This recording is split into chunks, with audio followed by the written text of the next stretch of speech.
and you also eat a lot less because you have a smaller pouch.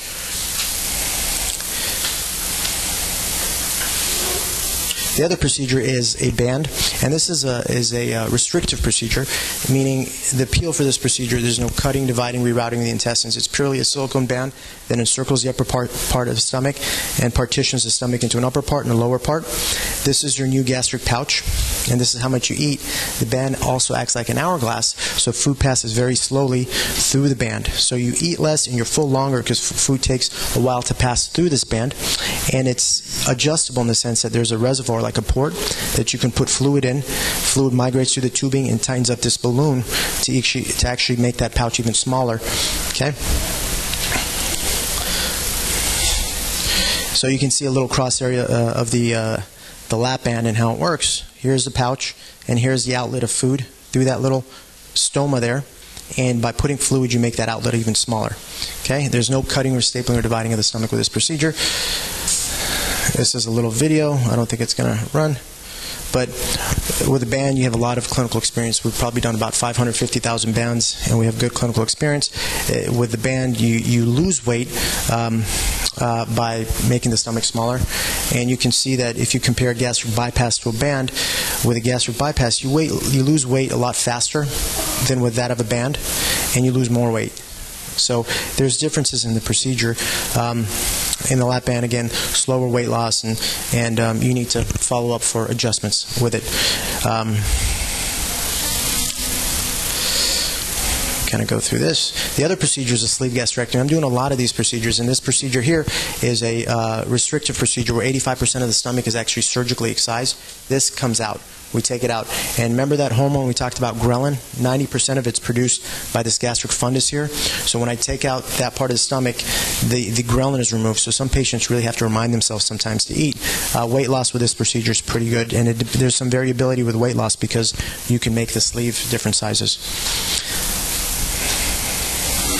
So just real quick, some misconceptions of surgery is that a lot of people think that surgery is very dangerous and should be undertaken as a last resort. I think everybody has a story of a friend who had a gastric bypass who was in the ICU for 2 months and was on a ventilator and this and that. But the changes in surgical weight loss now is that patients, the advent of laparoscopy, where you do everything through minimally invasive approaches with a camera and little incisions, and fellowship training and center of excellence, which is very important. And so just to look at no treatment at all, we know that if you have nothing done, the risk of death is higher than breast and colon cancer combined. And there's some studies that looked at risk of surgery as being about 0.5%, which is pretty safe. Gallbladder surgery, to give you an idea, is about 0.3%, so it's pretty safe. Here's another study that looked at weight loss patients. This is a pretty famous study here. They looked at 2,000 patients who had surgery and 2,000 patients who didn't have surgery, and follow-up was great. It was about 11 years, and almost every single patient followed up in this group. And you can see that the people who had surgery had a lower rate of death as compared to the people who are in the medical group. So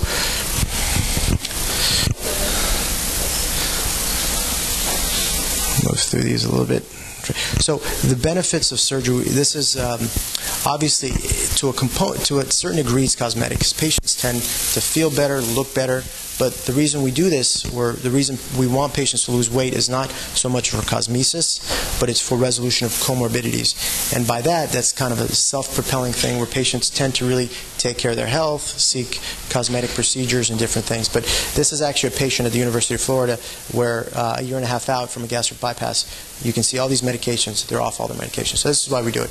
When you look at resolution of diseases, gastric bypass, 76% resolution, meaning you cure diabetes in about 76%, 86% resolved or improved.